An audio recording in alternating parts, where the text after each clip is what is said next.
12 ಮುದ್ದೆ ತಿಂದ ಭೂಪ 10 ಮುದ್ದೆ ನಾಟಿ ಕೋಳಿ ತಿಂದು ನಾನೇನು ಗಂಡಸರಿಗೆ ಕಮ್ಮಿ ಇಲ್ಲ ಎಂದ ಮಹಿಳೆ. 12 ಮುದ್ದೆ ತಿಂದ ಭೂಪ 10 ಮುದ್ದೆ ತಿಂದು ನಾನೇನು ಗಂಡಸರಿಗೆ ಕಡಿಮೆ ಇಲ್ಲ ಎಂದ ಮಹಿಳೆ.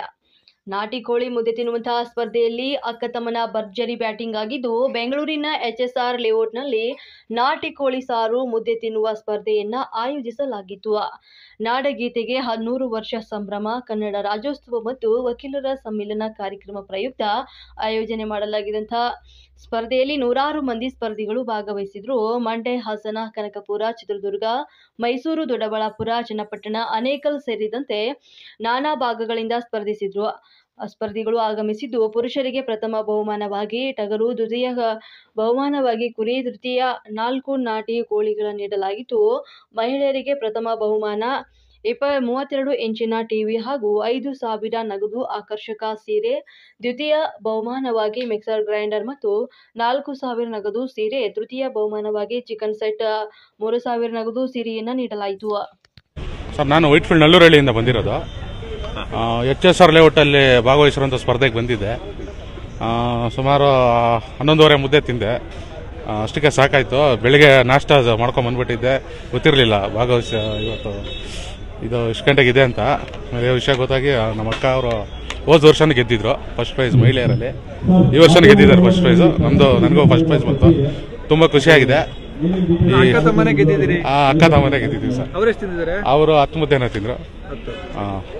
ಸ್ಪರ್ಧೆ ನೀವು ಭಾಗವಹಿಸಿದ್ದೀನಿ ಸರ್. ಹೊಸಕೋಟೆಯಲ್ಲೆಲ್ಲ ಭಾಗವಹಿಸಿದ್ದೀನಿ. ನಾನು ಬಿರಿಯಾನಿ 4 kg ಬಿರಿಯಾನಿ ತಿಂದು ಅಕ್ಷಯ್ ದಮ್ ಬಿರಿಯಾನಿ ಅಂತ ಇದೆ ಹೊಸಕೋಟೆಯಲ್ಲಿ, ಅಲ್ಲಿ 4 kg ಬಿರಿಯಾನಿ ತಿಂದು ಅದು ಸೆಕೆಂಡ್ ಪ್ರೈಸ್ ಬಂದಿತ್ತು.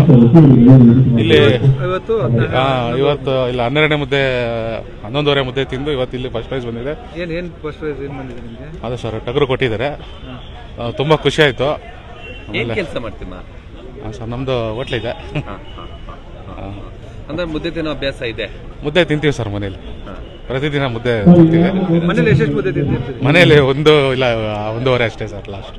ಇವತ್ತು ತಿನ್ಬೇಕಾದ್ರೆ ಏನಾದ್ರು ಇಲ್ಲ ಸರ್, ಚೆನ್ನಾಗಿ ಮಾಡಿದ್ರು. ಸಾಫ್ಟ್ ಆಗಿ ಮುದ್ದೆ ಈಸಿಯಾಗಿ ಹೋಯ್ತು. ಟೇಸ್ಟ್ ಎಲ್ಲ ಚೆನ್ನಾಗಿತ್ತು ಸರ್. ಎಲ್ಲ ಚೆನ್ನಾಗಿ ಎಲ್ಲ ಚೆನ್ನಾಗಿ ಏರ್ಪಡಿಸಿದ್ರು. ಎಲ್ಲ ಚೆನ್ನಾಗಿ ಗಾಳಿ ಆಡೋಕ್ಕೆಲ್ಲ ಚೆನ್ನಾಗಿತ್ತು. ಪಾಪ ತುಂಬ ಖುಷಿ ಆಯ್ತು ಸರ್. ವೈಟ್ಫೀಲ್ಡ್ ಸರ್, ಇವಳು ನಮ್ಮ ಅಮ್ಮನ ಅಣ್ಣನ ಮಗಳು. ಹೋದ ವರ್ಷ ಇವಳೇ ಕಾಂಪಿಟೇಷನ್ ಇದೆ ಅಂತ ಹೇಳಿದ್ದು, ಈ ವರ್ಷನೂ ಅವಳೇ ಹೇಳಿದ್ಲು. ಅವಳು ಬಾ ಅಂತ ಕರೆದ್ರೆ ನಾನು ಬಂದೆ. ನನ್ನ ಮನೇಲಿ ಅರ್ಧ ಮುದ್ದೆ ಸಹ ತಿನ್ನಲ್ಲ, ಏನೋ ಚಮತ್ಕಾರ ಗೆಲ್ಲಬೇಕು ಅನ್ನೋದೊಂದಿದು. ಹಾಗಾಗಿ 9 ಮುಗಿದು 10 ಕೈ ಹತ್ತೆ ಅಷ್ಟೇ. 9 ಕಂಪ್ಲೀಟ್ ಮಾಡಿದೆ. ಹೋದ ವರ್ಷ 8 ಕಂಪ್ಲೀಟ್ ಮಾಡಿ 9 ಶುರು ಮಾಡಿದ್ದೆ. ಈ ವರ್ಷ 9 ಕಂಪ್ಲೀಟ್ ಮಾಡಿ 10.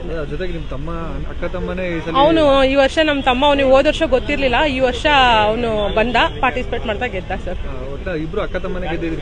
ಖುಷಿ ಆಯ್ತು ಸರ್. ಇನ್ನ ಏನು ಕೊಡ್ಲಿಲ್ಲ ಸರ್, ಇವಾಗ ಕೊಡ್ತಾರೆ. ಟಿವಿ ಮತ್ತೆ ಖುಷಿ ಸರ್. ಈವರೆಗೂ ಎಷ್ಟು ಸ್ಪರ್ಧೆಗಳಲ್ಲಿ ಈ ತರ ಸ್ಪರ್ಧೆಗಳಿಗೆ? ಇಲ್ಲ ಸರ್, ಇದೆ ಫಸ್ಟ್ ಟೈಮ್.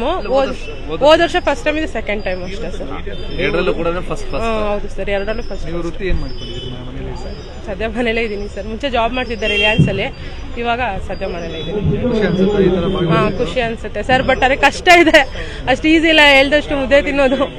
ಆದ್ರೆ ಗೆಲ್ಬೇಕಲ್ಲ ಅನ್ನೊಂದು ಖುಷಿನಲ್ಲಿ ತಿಂದಿರ್ಬೋದು ಅಷ್ಟೇ. ಬಟ್ ಕಷ್ಟ ಇದೆ ಸರ್, ನಿಜವಾಗ್ಲು ಸುಮ್ಮನೆ ಹೇಳ್ಬಾರ್ದು.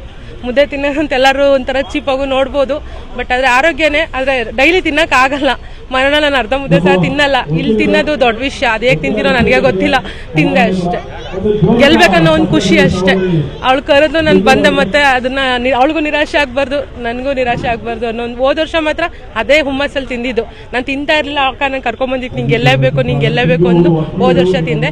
ಈ ವರ್ಷನೂ ಅಷ್ಟೇ, ಅದೇ ತರ ಚಮತ್ಕಾರ ಅಷ್ಟೇ ಸರ್. ತಿನ್ನೋದು ತುಂಬಾ ಕಷ್ಟ ಇದೆ, ನಾವ್ ಹೇಳ್ದಷ್ಟು ಈಸಿ ಇಲ್ಲ. ಅರ್ಧ ಮುದ್ದೆ ಮೇಲೆ 1 ಮುದ್ದೆ ತಿನ್ನೋಕ್ಕಲ್ಲ ಸರ್. ಚೆನ್ನಾಗಿತ್ತು ಸರ್, ಚೆನ್ನಾಗಿತ್ತು ಸರ್. ಆಕ್ಚುಲಿ ಅವ್ರು ಈ ತರ ಪ್ರೋಗ್ರಾಮ್ ಮಾಡೋದೇ ದೊಡ್ಡ ವಿಷಯ. ಎಲ್ಲರೂ ಮಾಡಲ್ಲ, ಅದಕ್ಕೂ ದೊಡ್ಡ ಮನ್ಸು ಬೇಕು.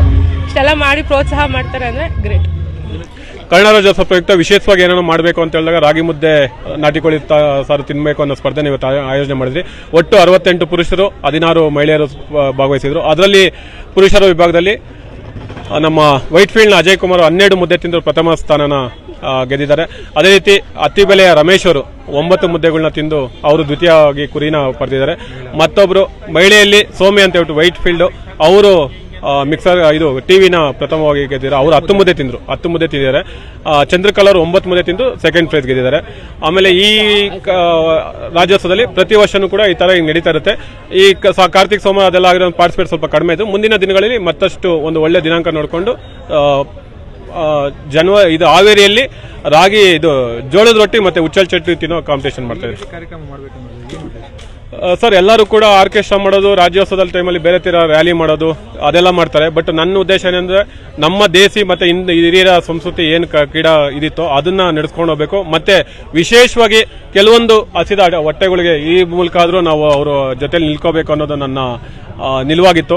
ನೀವೇ ನೋಡಿರ್ಬೋದು, ಇವತ್ತು ದಿನ 1000 ಜನ ಇಲ್ಲಿ ಊಟ ಮಾಡ್ತಾ ಇದ್ದಾರೆ. ಅವ್ರಿಗೆಲ್ಲರೂ ಕೂಡ ನಾನು ಹೇಳೋದಿಷ್ಟ, ಭಗವಂತ ನಿಮ್ಗೆ ಯಾವುದೇ ರೀತಿಯಲ್ಲೂ ಸಹಾಯ ಮಾಡಿದ್ರೆ ನೀವು ಕೆಲವರಿಗೆ ಸಹಾಯ ಮಾಡಿ ಅನ್ನೋದು ಹೇಳ್ಕೊಂತೀವಿ. ಇತ್ತೀಚಿನ ದಿನಗಳಲ್ಲಿ ಯುವಜನತೆ ಪಿಜ್ಜಾ, ಬರ್ಗರ್ ಅಂತ ಜಂಕ್ ಫುಡ್ಗಳನ್ನು ಸೇವನೆ ಮಾಡ್ತಾರೆ. ರಾಗಿ ಮುದ್ದೆ ಎಷ್ಟು ಪ್ರಾಮುಖ್ಯತೆ ಅನ್ನೋದನ್ನ ಇವತ್ತು ತಿಳಿಸ್ಕೊಡ್ತೀವಿ. ಸರ್, ಒಂದು ಆರೋಗ್ಯ ದೃಷ್ಟಿಯಲ್ಲೂ ನಾವು ಪಿಜ್ಜಾ ಬರ್ಗರ್ ಇಂದ ದೂರ ಇರಬೇಕು. ಮತ್ತೆ HSR ಬಡಾವಣೆಯಲ್ಲಿ ರಾಗಿ ಮುದ್ದೆ ತಿನ್ನೋರು ಬರ್ತಾರೆ ಅನ್ನೋದನ್ನ ಒಂದ್ಸಲ ಆಶ್ಚರ್ಯಕರವಾಗಿ ನೋಡ್ತಾ ಇದ್ರು. ಬಟ್ ಇವತ್ತು ಇವ್ ನೋಡಿರ್ಬೋದು ಎಷ್ಟು ಜನ ನಮ್ಮ ಲೋಕಲ್ ಲೈಟ್ಸ್ ಬಂದು ರಾಗಿ ಮುದ್ದೆ ತಿಂದಿದ್ದಾರೆ. ಈ ಜಂಕ್ ಫುಡ್ಗಳಿಂದ ದೂರ ಇರೋಣ. ಇವತ್ತು ನೋಡಿ, ನನಗೆ 40 ವರ್ಷ ಆಗಿದ್ರೆ ನಾವು ಯಾಕೆ ಈ ತರ ಇದ್ದೀರಾ ಅಂದ್ರೆ ಮನೇಲಿ ತಿನ್ನುವಂತ ಫುಡ್ ನಾವು ಇವತ್ತು ದಿನ ಪಿಜ್ಜಾ ಬರ್ಗರ್ ತಿನ್ಕೊಂಡು ಹೋಗಿದ್ರೆ ಆರೋಗ್ಯ ಈ ಮಟ್ಟದಲ್ಲಿ ಇರ್ತಾ ಇದ್ದಿಲ್ಲ. ಪ್ರತಿಯೊಬ್ಬರು ಕೂಡ ನಮ್ಮ ಮನೆಯಲ್ಲಿ ಸಿಗುವಂತ ದೇಸಿ ಪದಾರ್ಥಗಳನ್ನ ಮಾಡೋಣ. ಜಂಕ್ ಫುಡ್ಗಳಿಂದ ದೂರ ಇದ್ದು ಯುವಕರು ಆರೋಗ್ಯವಾಗಿದ್ರೆ ಸ್ಟ್ರೆಸ್ ಕಡಿಮೆ ಮಾಡ್ಕೊಂಡು ನಾವು ಇನ್ನೊಂದಷ್ಟು ಕಾಲ ಬದುಕಬಹುದು. ಈಗ ನಮ್ಮಲ್ಲಿ ಅಜ್ಜಿ ತಾತಗಳೆಲ್ಲ ಎಷ್ಟು ದಿನ ಬದುಕಿದ್ರು, ಅದನ್ನ ನಾವು ರೀಚ್ ಆಗೋಕ್ಕೂ ಆಗಲ್ಲ. ಆ ರೀತಿಯಲ್ಲಾದ್ರೂ ನಾವು ಈ ತರ ಜಂಕ್ ಫುಡ್ಗಳಿಂದ ದೂರ ಇದ್ದು ಆರೋಗ್ಯ ಸುಧಾರಿಸಿ ಮಾಡ್ಕೊಂಡು ಮತ್ತೆ ದೇಶಕ್ಕೆ ನಾಡಿಗೆ ಏನೋ ಒಂದು ಸೇವೆ ಮಾಡೋ